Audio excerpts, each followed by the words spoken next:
La Bible révèle que la fin de toute chose est proche et que Dieu appelle tout homme à pouvoir se réjouir de la seconde venue de Jésus-Christ.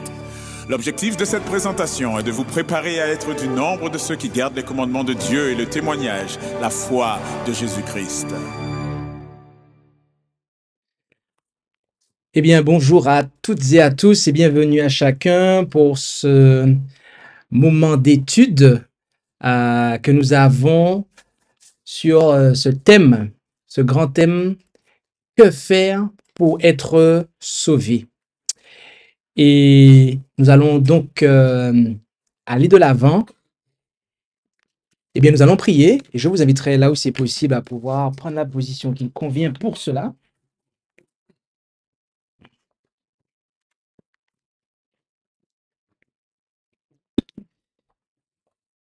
Notre Dieu, notre Père céleste, nous voulons te remercier pour ce moment que tu nous accordes une fois de plus, afin que nous puissions, considérer cette grande question, cette question fondamentale, essentielle pour tout homme, à savoir que faire pour être sauvé. Et alors que nous allons poursuivre cette série d'études, veuille nous bénir et nous rendre intelligents quant au plan du salut. Et tout cela, nous te le demandons au nom et par les mérites de Jésus. Amen.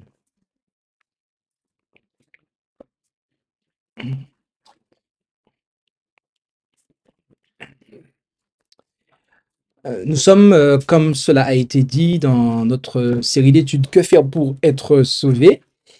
Et nous avons jusqu'ici considéré 6 études.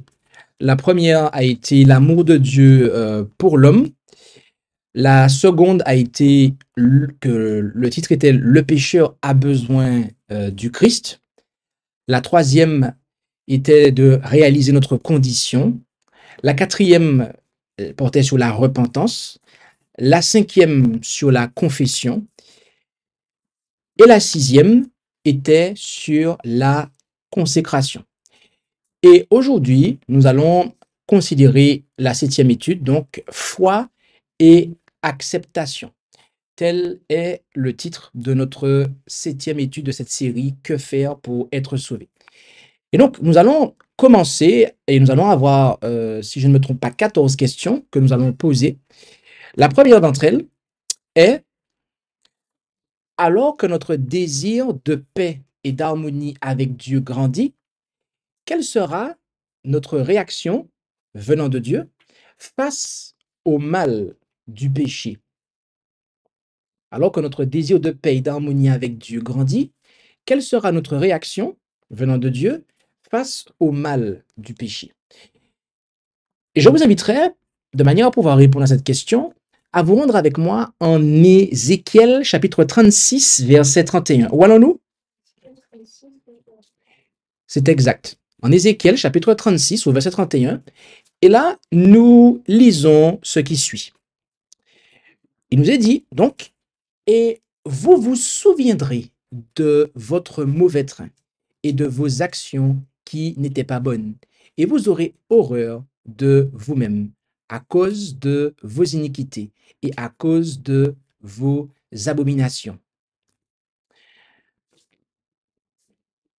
Quand votre conscience a été réveillée par le Saint-Esprit, vous avez commencé à voir le caractère odieux du péché, sa culpabilité et les malheurs qu'il engendre. Et vous ne le considérez plus qu'avec horreur. Vous sentez que le péché vous a séparé de Dieu, que vous êtes esclave de la puissance du malin. Plus vous vous débattez pour lui échapper, plus le sentiment de votre impuissance est vif. Vos mobiles sont impurs, votre cœur est souillé. Vous voyez que votre vie a été remplie d'égoïsme et de péché. Vous soupirez après le pardon et la liberté. Être en règle avec Dieu, lui ressembler. Que faire pour y arriver? Et c'est là que nous posons cette deuxième question. À qui le Seigneur offre-t-il l'eau vive du pardon et de la paix? Qui est-ce qui est concerné par cette offre du Seigneur? de l'eau vive, du pardon et de la paix. Eh bien, nous allons obtenir la réponse à cela en Ésaïe 55, verset 1. Où allons-nous? C'est exact. En Ésaïe 55 au verset 1. Et là, nous lisons ce qui suit. En Ésaïe 55 au verset 1. Nous lisons que ô vous qui êtes altérés, venez aux eaux, et vous qui n'avez point d'argent, venez acheter et manger. Venez, dis-je, acheter sans argent et sans aucun prix du vin et du lait. Ce qu'il vous faut, c'est la paix, c'est le pardon du ciel, c'est l'amour divin dans votre âme. Cette paix, l'argent ne saurait la procurer, l'intelligence ne saurait y conduire, la sagesse ne peut y atteindre. Jamais vous ne pourrez l'obtenir par vos efforts. Mais Dieu vous offre, il vous l'offre à titre de don, sans argent et sans rien payer, comme on le voit en Ésaïe 55, verset 1. Elle vous appartient si vous voulez seulement étendre la main pour vous en saisir. L'Éternel dit, si vos péchés sont comme le cramoisi, ils deviendront blancs comme la neige. S'ils sont rouges comme la pourpre, ils deviendront comme la laine. Ésaïe 1, verset 18. Ainsi, nous allons aller de l'avant et avec cette troisième question. Quelle merveilleuse promesse du Seigneur pouvons-nous revendiquer quand nous recherchons la paix? Nous allons nous rendre en Ézéchiel 36, verset 26. Où allons-nous? Ézéchiel 36, 26. Verset 26, c'est exact. Et là, nous lisons ce qui suit. En Ézéchiel 36, verset 26, nous lisons que je vous donnerai un cœur, un nouveau cœur, et je mettrai en vous un esprit nouveau. J'ôterai le cœur de pierre de votre chair et je vous donnerai un cœur de chair. Est-il dit? Vous avez confessé vos péchés et vous les avez délaissés de tout votre cœur. Vous avez pris la détermination de vous abandonner à Dieu. Maintenant, allez à lui et demandez-lui de laver vos péchés et de vous pardonner et de vous donner un cœur nouveau. Et puis, croyez qu'il le fait parce qu'il l'a promis. C'est ce que Jésus nous a enseigné lorsqu'il était ici-bas. Le don que Dieu nous a promis, il faut simplement croire que nous le recevons et alors il est à nous. Maintenant, pourquoi les signes et les miracles du Christ ont-ils été consignés dans les Écritures? Pour quelle raison?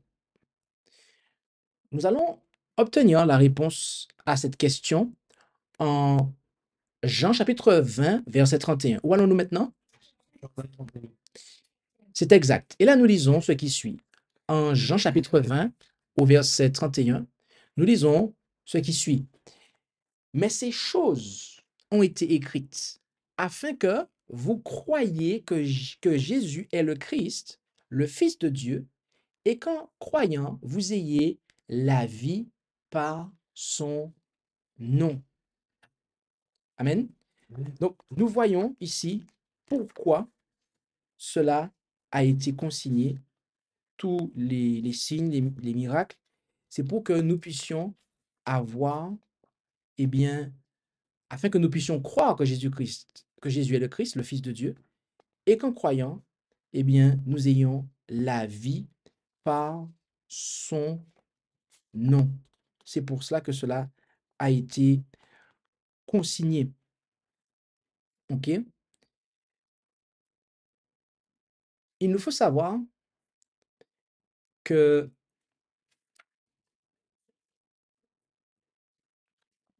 je disais donc, il nous faut savoir que Jésus guérissait les maladies. Il guérissait les maladies de ceux qui avaient foi en sa puissance. Il les secourait dans les choses visibles afin de leur donner confiance en lui dans les choses invisibles, les amenant ainsi à croire qu'il a autorité pour pardonner les péchés. Voilà pourquoi Jésus a ces choses ont été consignées pour nous et que la connaissance des signes et des miracles du Christ a été enregistrée pour nous, pour que nous aussi nous puissions avoir cette même possibilité que ceux qui étaient de son vivant. Maintenant, quelle est notre part dans la réception du pardon des péchés? Quelle part est la nôtre dans la réception du pardon des péchés? Nous allons nous rendre en Marc 11, verset 24. Où allons-nous? C'est exact. Marc chapitre 11, verset 24. Et là, nous lisons ce qui suit. En Marc chapitre 11, verset 24. C'est pourquoi je vous dis, tout ce que vous demanderez en priant, croyez que vous le recevrez et il vous sera accordé. Le simple récit de la manière dont Jésus guérit le paralytique du réservoir de Bethesda peut nous aider à comprendre comment il faut croire en lui pour obtenir le pardon des péchés. Considérons cette histoire un instant. Ce pauvre malade était impotent. Il n'avait pas fait usage de ses jambes depuis 38 ans. Cependant, Jésus lui dit, « Lève-toi, prends ton lit et marche », comme on le voit en Jean 5, versets 1 à 9. Le malade aurait pu dire, « Seigneur, si tu veux me guérir, j'obéirai à ta parole. » Mais non, il crut à la parole de Jésus. Il crut qu'il était guéri. Et aussitôt, il a agi en conséquence. Il voulut marcher et il marcha. Il obéit à l'ordre de Jésus et Dieu lui donna la force de marcher. Dès lors, il fut guéri.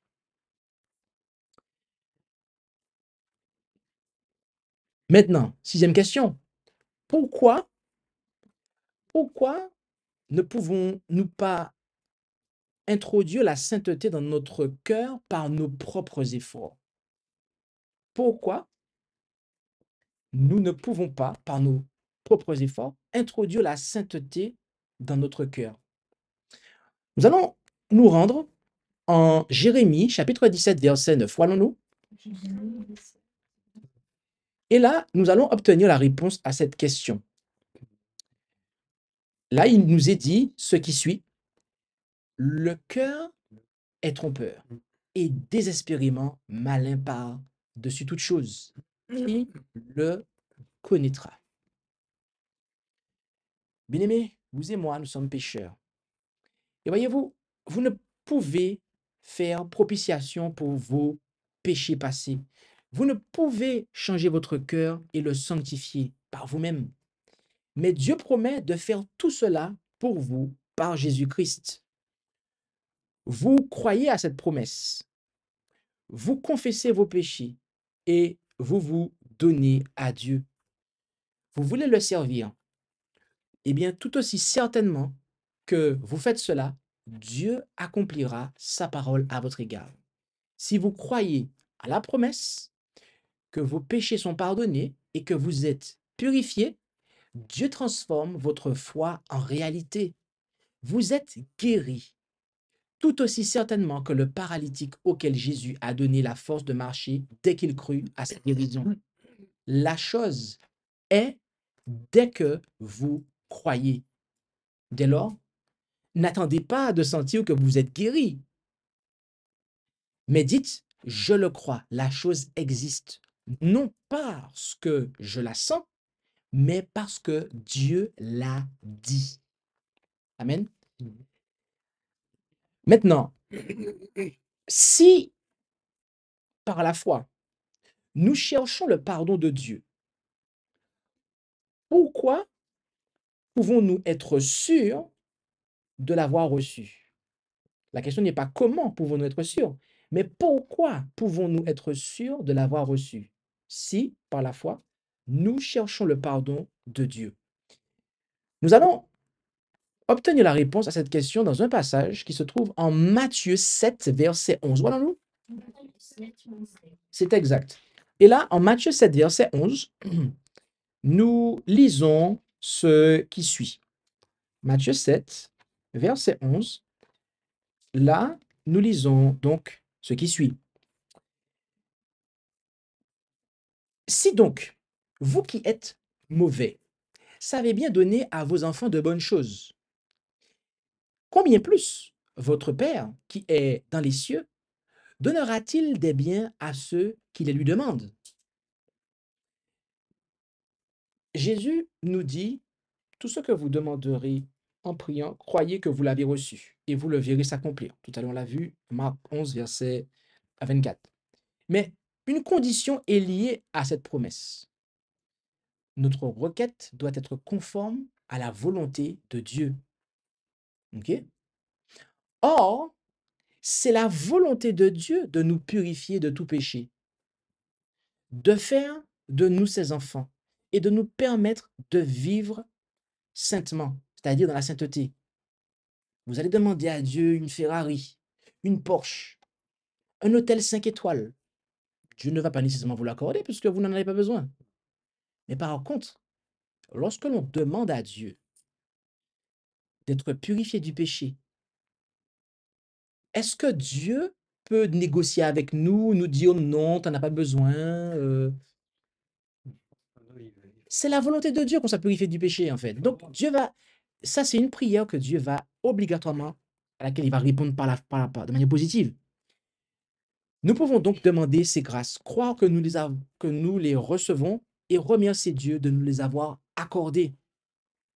Il ne tient qu'à nous d'aller à Jésus pour être purifiés et pour subsister devant sa loi sans confusion ni remords. Comme il est dit, il n'y a donc maintenant aucune condamnation pour ceux qui sont en Jésus-Christ. Et le texte continue en disant qu'ils marchent non selon la chair, mais selon l'esprit. Maintenant, comment pouvons-nous maintenir notre relation avec Dieu? Car oui, tu nous dis que il suffit de croire et la chose est là, mais des fois, je crois, c'est là, et puis après, ça s'en va. Donc, il y a une relation à maintenir avec Dieu. Mais justement, comment arriver à ce stade? Comment pouvons-nous maintenir notre relation avec Dieu? Eh bien, nous allons obtenir la réponse à cette question en Colossiens 2, verset 6. Où allons-nous? Colossiens 2, 6. C'est exact. Et là, en Colossiens 2, verset 6, nous lisons ce qui suit. Il nous est dit, comme donc vous avez reçu le Seigneur Jésus-Christ, marchez selon lui. Comme donc vous avez reçu le Seigneur Jésus-Christ, marchez selon lui. Dès cet instant, vous ne vous appartenez plus. Vous avez été racheté à un grand prix. Ce n'est pas par des choses périssables, par de l'argent ou de l'or que vous avez été racheté, mais par le sang précieux de Christ, comme d'un agneau sans défaut et sans tache. Pouvons-nous lire en 1 Pierre 1, versets 18 et 19. Par ce simple acte de foi en Dieu, le Saint-Esprit vous a engendré à une vie nouvelle. Vous êtes maintenant un membre de la famille divine et Dieu vous aime comme il aime son propre Fils, Jésus-Christ. Maintenant que vous vous êtes donné à Jésus, eh bien, ne retournez pas en arrière, ne vous arrachez pas à son étreinte. Dites jour après jour, je suis au Christ, je me suis donné à lui. Et demandez-lui son Saint-Esprit et sa grâce pour vous garder. C'est en vous donnant à Dieu et en croyant en lui que vous devenez son enfant. C'est de la même façon que vous devez vivre en lui. Comme donc vous avez reçu le Seigneur Jésus-Christ, marchez en lui. Maintenant, qu'est-ce que le Christ offre à tous ceux qui viennent à lui? Tous ceux qui viennent à lui, sans exception. Qu'est-ce que le Christ leur offre? Nous allons nous rendre en Matthieu 11, verset 28. Où allons-nous? C'est exact. Et là, nous allons lire ce qui suit en Matthieu 11, verset 28. Il nous est dit en effet là que « Venez à moi, vous tous qui êtes travaillés dans ma version et chargés, et je vous soulagerai. » Votre version dit « Venez à moi, vous tous qui êtes fatigués et chargés, et je vous donnerai du repos. » Je vous soulagerai, je vous donnerai du repos. Voilà ce que Christ offre à tous ceux qui viennent à lui. Certaines personnes pensent qu'elles devraient être mises à l'épreuve et montrer au Seigneur qu'elles sont transformées avant de pouvoir se réclamer de sa grâce. Mais elles peuvent s'en réclamer en ce moment même. Il leur faut cette grâce, il leur faut l'Esprit du Christ pour les soutenir dans leur infirmité. Sinon, elles ne pourront résister au mal. Jésus aime nous voir venir à lui, tels que nous sommes, pécheurs, impuissants.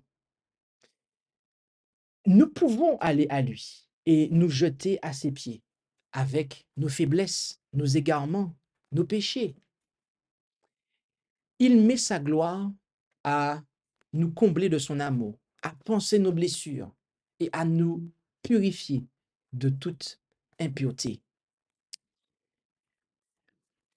La 10e question est la suivante. Quelle assurance Dieu a-t-il donné à tout pécheur repentant? Quelle assurance tout pécheur repentant a-t-il reçu de Dieu? Nous allons nous rendre en Ésaïe 44 au verset 22. Où allons-nous? Ésaïe 44, verset 22. C'est exact. Et là, nous lisons ce qui suit en Ésaïe 44, verset 22. Il est dit, en effet, « J'ai effacé tes forfaits comme une nuée épaisse et tes péchés comme un nuage. Retourne à moi, car je t'ai racheté. » C'est ici que des milliers de pécheurs font erreur. Ils ne croient pas que Jésus leur pardonne personnellement, individuellement, leurs péchés. Ils ne prennent pas Dieu au mot. Tous ceux qui se soumettent au Seigneur peuvent savoir de manière positive que le pardon de tous leurs péchés leur est gratuitement accordé. Mettez donc de côté la pensée injuste que les promesses de Dieu ne vous concernent pas. Elles concernent chaque pécheur repentant. Par le ministère des anges, la force et la grâce sont communiquées à tout croyant de la part de Jésus-Christ. Nul n'est pécheur au point de ne pouvoir trouver force, pureté et justice en celui qui est mort pour nous. Jésus ne désire rien tant que de nous enlever nos vêtements tachés et souillés par le péché et de nous revêtir des robes blanches de la justice. Il nous supplie de vivre et de ne pas mourir. Maintenant, comment Dieu traite-t-il notre problème de péché si nous suivons sa voie vers la repentance? Comment Dieu va-t-il traiter notre problème du péché si nous marchons vers lui dans la repentance? Nous allons obtenir la réponse à cette question dans un psaume qui est le psaume 103 et nous allons lire du verset 10 à 12. Où allons-nous? Psaume 103, 10, 12. C'est exact. Et là, nous lisons ce qui suit dans le psaume 103, verset 10 à 12. Psaume 103, verset 10 à 12, nous lisons ce qui suit. Il ne nous a pas fait selon nos péchés. Autrement dit, il ne nous a pas traités selon nos péchés. Il ne nous a pas rendus selon nos iniquités. Car autant que les cieux sont élevés par-dessus la terre, autant sa bonté est grande sur ceux qui le craignent. Il a éloigné de nous nos iniquités, autant que l'Orient est éloigné de l'Occident. Les pensées du Seigneur sont des pensées de miséricorde, d'amour et de tendre compassion. Dieu est le Dieu qui nous dit que le méchant abandonne sa voie et l'homme d'iniquité ses pensées, qu'il retourne à l'Éternel qui aura pitié de lui, à notre Dieu qui ne se lasse pas de pardonner. Il nous dit aussi, j'efface tes transgressions comme un nuée et tes péchés comme un nuage. D'accord? On voit ces passages-là en Ésaïe 55, verset 7 et 44, verset 22. Il nous dit aussi, je ne désire pas la mort de celui qui meurt. Convertissez-vous donc et vivez. Lisons-nous aussi en Ézéchiel 18, verset 32. Voyez-vous, Satan est toujours sur le qui-vive pour nous masquer ces précieuses promesses de Dieu. Il désire nous ravir toute lueur d'espoir et tout rayon de lumière. Mais il ne faut pas se prêter à son jeu. N'écoutez pas le tentateur. Dites-lui, Jésus est mort pour m'assurer la vie. Il m'aime et ne désire pas que je périsse. Amen. Maintenant, 12e, comment notre Père céleste traite-t-il ses enfants égarés qui reviennent à lui? Comment notre Père céleste traite-t-il ses enfants égarés qui reviennent à lui? Nous allons trouver la réponse à cette question dans l'Évangile, selon Luc, au chapitre 15 et au verset 20. Où allons-nous? C'est exact. En Luc, l'Évangile selon Luc, chapitre 15 et au verset 20, nous allons voir comment notre Père céleste traite ses enfants égarés qui reviennent à lui. En effet, il nous est dit en Luc 15, verset 20, ce qui suit. Il partit donc, le fils prodigue, et vint vers son père. Et comme il était encore loin, son père le vit et fut touché de compassion. Et courant à lui, il se jeta à son cou et il est dit le baisa, c'est-à-dire qu'il l'embrassa. Comme le fils prodigue, nous pouvons dire, j'ai au ciel un père compatissant qui me recevra. Bien que j'ai abusé de son amour et fait un mauvais usage de ses bienfaits, je me lèverai et j'irai lui dire, j'ai péché contre le ciel et contre toi. Je ne suis plus digne d'être appelé ton fils. Traite-moi comme l'un de tes mercenaires. La parabole vous dit comment le fils prodigue sera reçu. Eh bien, que le père lui-même, touché de compassion, courra à lui, se jeta à son cou et l'embrassa. Mais cette parabole elle-même, si touchante soit-elle, n'est pas l'expression adéquate de l'infinie compassion du Père céleste. Dieu fait cette déclaration par son prophète.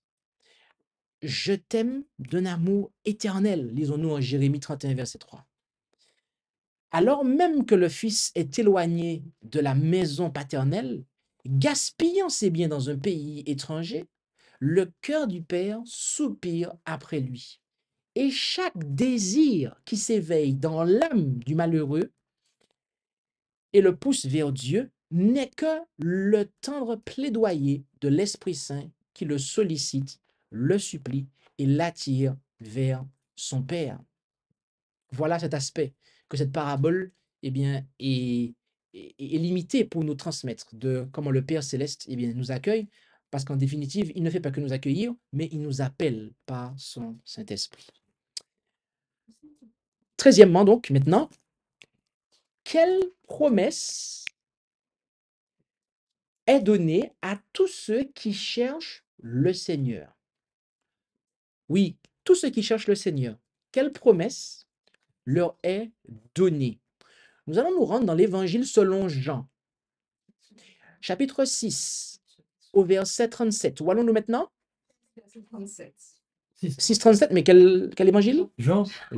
Eh oui, hey. 6,37, il y a beaucoup de 6,37 dans la Bible, hein? Mais Jean 6,37, il n'y en a qu'un seul. Donc Jean 6,37, Jean chapitre 6, verset 37, nous lisons ce qui suit tout de suite. Tout ce que le Père me donne viendra à moi, et je ne mettrai point dehors celui qui viendra à moi. Les riches promesses de la Bible sous les yeux, pouvez-vous encore douter, mon ami? Pouvez-vous croire que le Seigneur empêche durement le pauvre pécheur de venir se jeter repentant à ses pieds quand il aspire à revenir à lui et désire délaisser ses péchés? Arrière de vous de telles pensées. Rien ne peut faire plus de mal à votre âme que d'y nourrir de si injustes soupçons au sujet de votre Père céleste. Il hait le péché, c'est vrai, mais il aime le pécheur au point qu'il s'est sacrifié lui-même pour lui dans la personne de Jésus-Christ, son Fils. Il l'a fait afin que tous ceux qui le veulent puissent être sauvés et entrer en possession de la félicité éternelle dans le royaume de gloire. Quel langage plus fort et plus tendre aurait pu être employé pour exprimer son amour envers nous? Voici ces paroles en Ésaïe 49, verset 15. Une femme oublie-t-elle l'enfant qu'elle allait? N'a-t-elle pas pitié du fruit de ses entrailles? Quand elle l'oublierait, moi, dit le Seigneur, je ne t'oublierai point. Élevez vos regards, vous qui doutez et qui tremblez, car Jésus vit et intercède pour vous. Remerciez Dieu pour le don de son cher Fils et demandez-lui qu'il ne soit pas mort pour vous en vain. L'Esprit de Dieu vous invite aujourd'hui.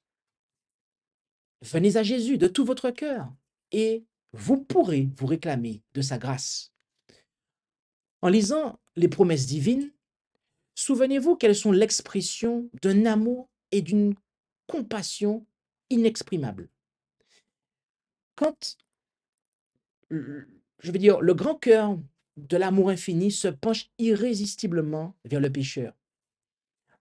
En lui, nous avons la rédemption par son sang, la rémission des péchés, nous dit Éphésiens 1, verset 7, excusez-moi.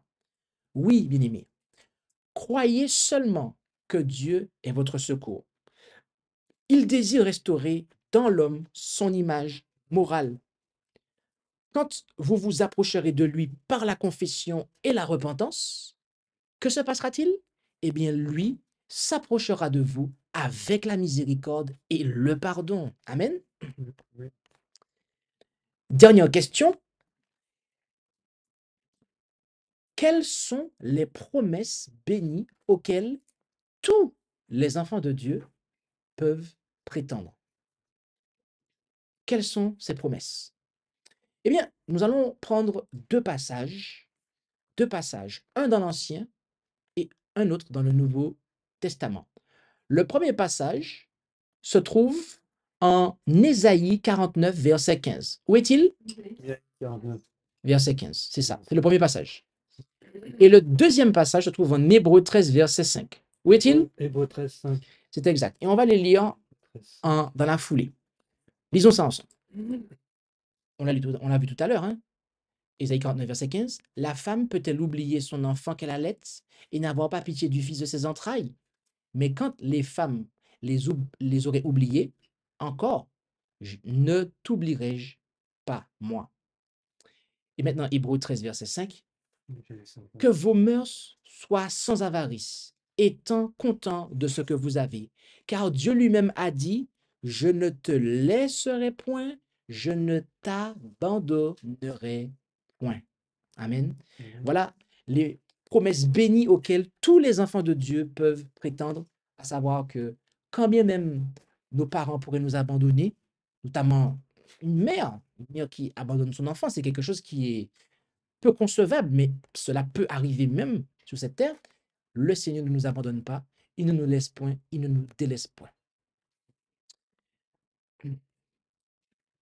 Nous aimerions arriver à ce stade de notre étude, étant terminé, lancer un appel en 4 parties.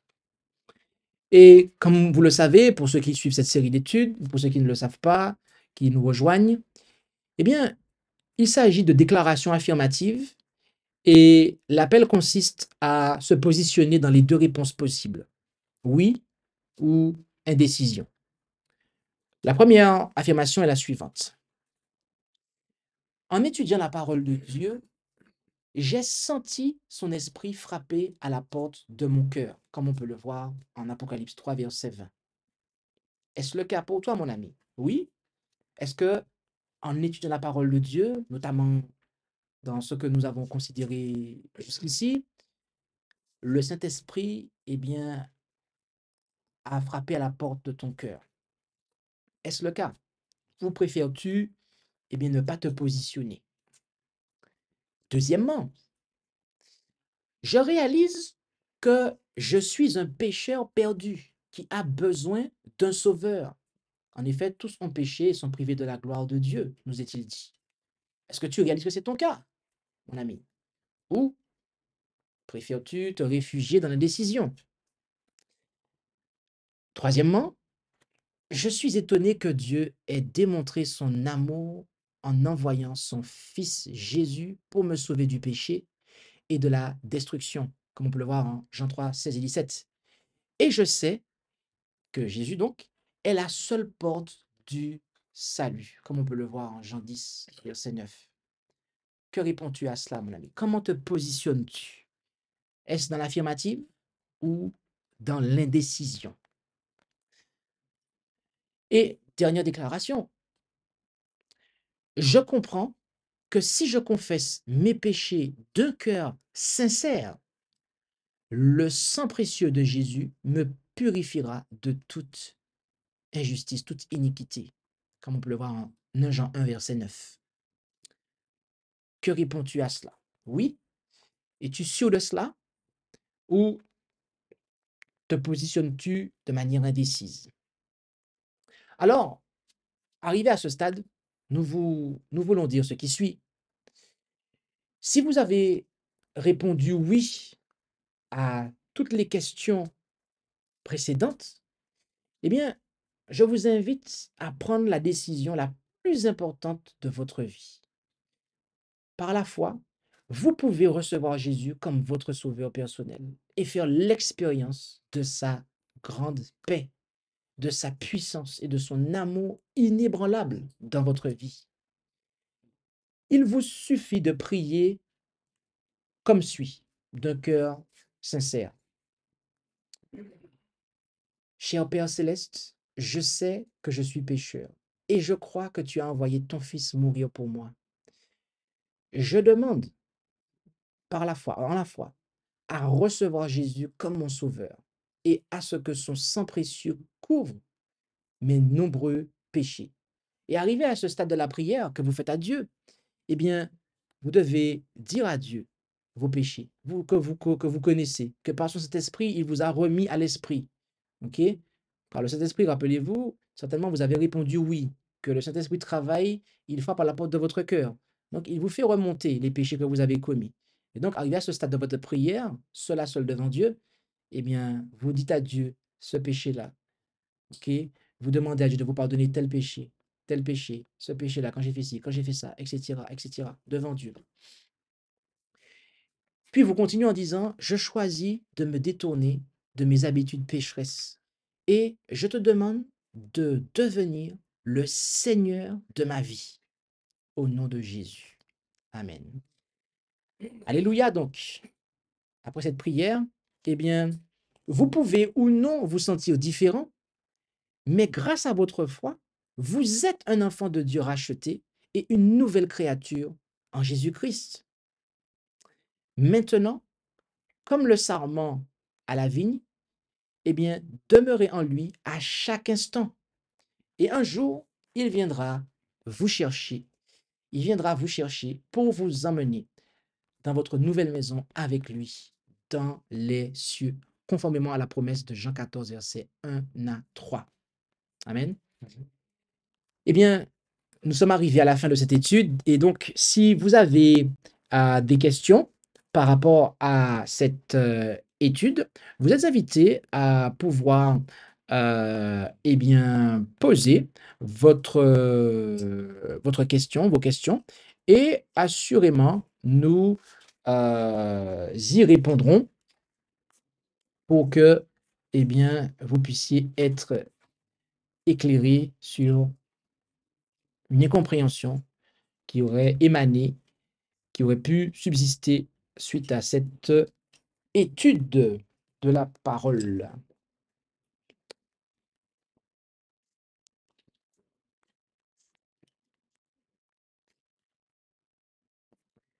Il semble que tout soit clair. Il semble que cela soit clair. Si cela est clair, eh bien, j'espère que c'est de manière positive et donc et pas dans les décisions. J'espère que à chaque étude de cette série, eh bien, chacun d'entre nous s'inscrit et répond aux appels de manière positive, car c'est en répondant positivement à chaque appel, eh bien, que on avance, on se rapproche du Seigneur et, et donc, plaise à Dieu que chacun d'entre nous se positionne ainsi, s'inscrive dans la réponse positive. Donc, je vais lancer un dernier appel et par rapport à ça, voici il y a des questions. Et s'il n'y en a pas, on va clôturer. Maintenant, je tiens à dire que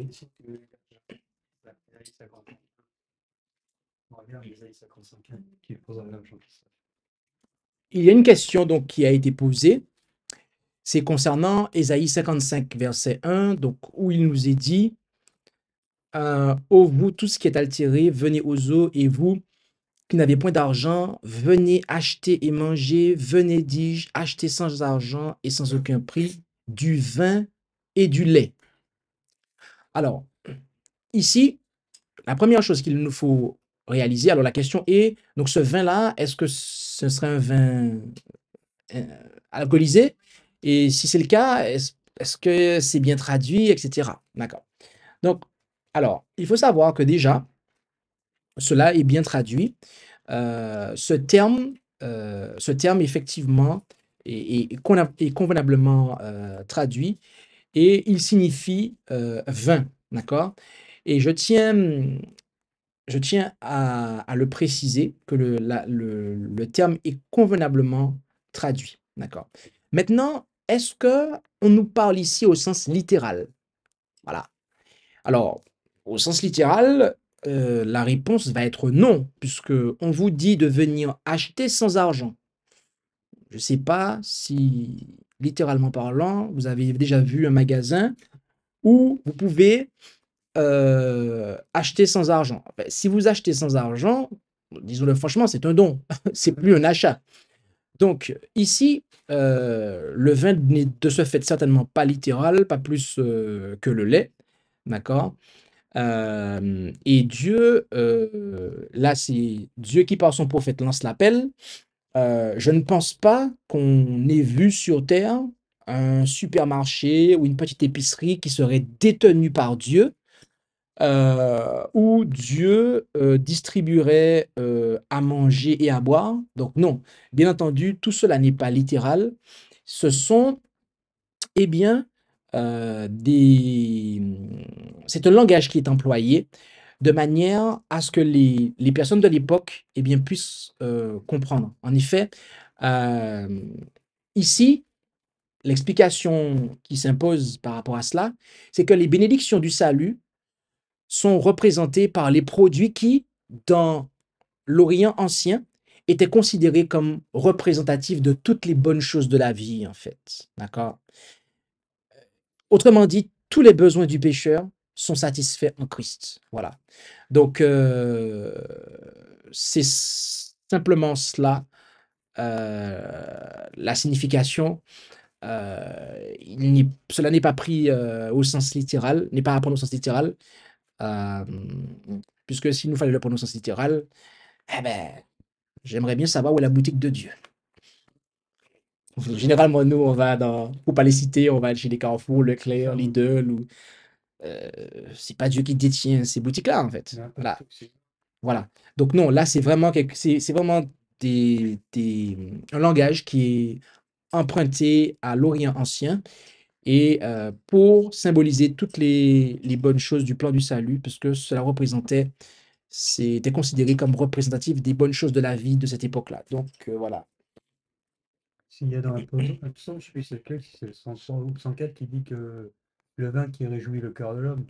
C'est ça. Donc, ouais, donc ce sera pareil, c'est une image aussi. Voilà. Ouais. Alors là, pour le coup,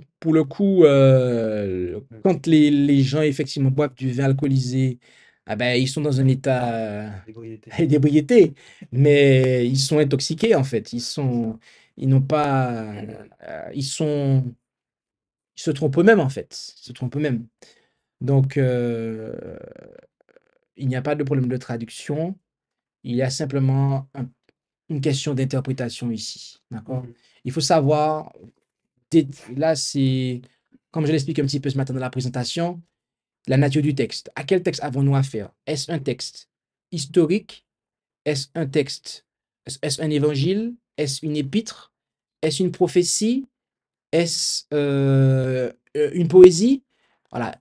Et selon le texte qu'on a, ah ben, on sait quelle interprétation qu'on va en faire. Là, ça peut pas être pris au sens littéral. Donc, il y a un message qu'on veut nous faire passer. Donc, il faut décoder, en fait. Il faut décoder de quoi on nous parle, de manière à comprendre que c'est par rapport au salut, en fait. Et il y a maintenant, pour aller plus loin, quand on met ce passage-là en parallèle avec ce qui est dit aux Laodicéens, eh bien, il est pauvre. Il est pauvre, aveugle et nu, mais Jésus conseille d'acheter de lui, d'accord? De quoi être enrichi, vêtu, et qu'il puisse voir et tout. Donc, c'est cela, en fait. C'est vraiment, en fait, un langage qui est employé à l'Orient ancien pour nous parler du salut et que nous pouvons, eh bien, sans rien, aller à Jésus et acquérir auprès de lui. Donc, dans le sens d'acheter, mais c'est le fait, c'est un don, en fait. Tout est une question de don. La réalité, si je peux aller plus loin, c'est que pour aller à Jésus, il y a quelque chose qu'on doit sacrifier. C'est quoi? Le moi. Nebuchadnezzar nous l'a bien montré. En tout cas, Dieu nous l'a bien montré par Nebuchadnezzar. Il y a, il y a, il y a, il y a, il y a, il y a un abandon à faire. Je vais vous dire, qu'est-ce que Dieu nous demande d'abandonner en fait? Une grosse poubelle en fait. C'est ça. Non, c'est arrêter les Une choses. grosse poubelle, le moi en fait. C'est juste une poubelle en fait.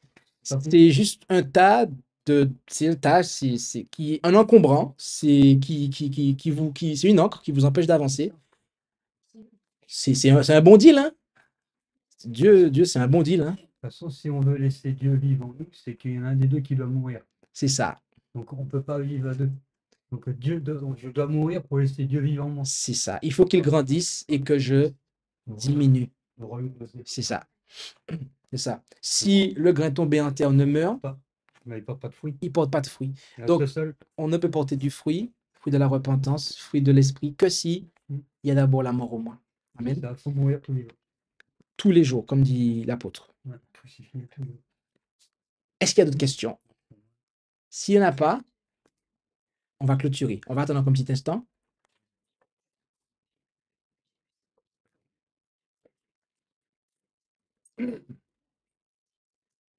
Il semble ne pas y avoir de questions.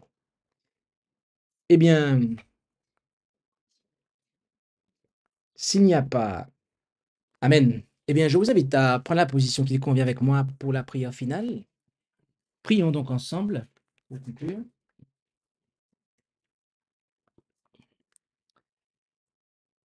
Notre Dieu, notre Père céleste, nous voulons te remercier pour ton amour infini et ta grâce manifestée envers nous dans le don de Jésus-Christ, ton Fils, notre Seigneur. Et nous ressentons que ton esprit agit en nous et nous appelle à venir à toi, car tu agis dès maintenant, avant même de nous accueillir et de nous faire, de nous offrir tes promesses, tu agis pour nous amener à la repentance. Et nous réalisons que si ce n'était pas ton action, eh bien, nous serions, eh bien, définitivement perdus et nous n'aurions même pas envie de revenir à toi.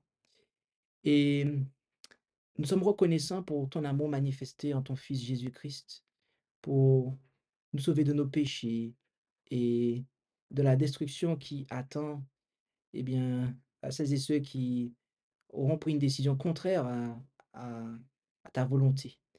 Et nous comprenons que Jésus-Christ est le seul sauveur pour nous. Et nous voulons, comprenons cela, confesser d'un cœur sincère et délaisser nos péchés afin que nous soyons pardonnés par toi en Jésus et purifiés de toute iniquité. Alors puisse chacun d'entre nous, eh bien, aller dans ce sens et accepter l'offre que tu nous donnes, afin que la foi, cette foi que nous exercerons dans ta parole, dans tes promesses, eh bien, puisse nous apporter la paix et que nous puissions dès lors avoir la certitude que nous sommes acceptés par toi. Aide-nous à ne pas nous fier à notre ressenti, mais à un il est écrit. Aide-nous à nous appuyer sur ta parole, car du moment que nous remplissons les conditions des promesses, ces dernières sont à nous. Bénis chacun d'entre nous, Père Céleste, et nous t'en prions au nom de Jésus. Amen. Amen. Eh bien, nous sommes reconnaissants au Seigneur pour ce moment que nous avons passé. Et donc, nous vous invitons à la prochaine étude, donc sabbat prochain, même antenne. Et nous allons aller plus en avant. Et si ce n'est pas fait, n'hésitez pas à considérer les études précédentes afin de pouvoir, eh bien, ne rien manquer de la réponse à cette grande question, que faire pour être sauvé? Quant à moi, je vous souhaite de passer une bonne fin de sabbat et que Dieu nous bénisse tout un chacun. Maranatha. Amen. Merci d'avoir écouté cette présentation avec intérêt. Pour plus d'informations, consultez notre site internet lereste.org et suivez-nous sur Facebook ainsi que sur YouTube à @lereste.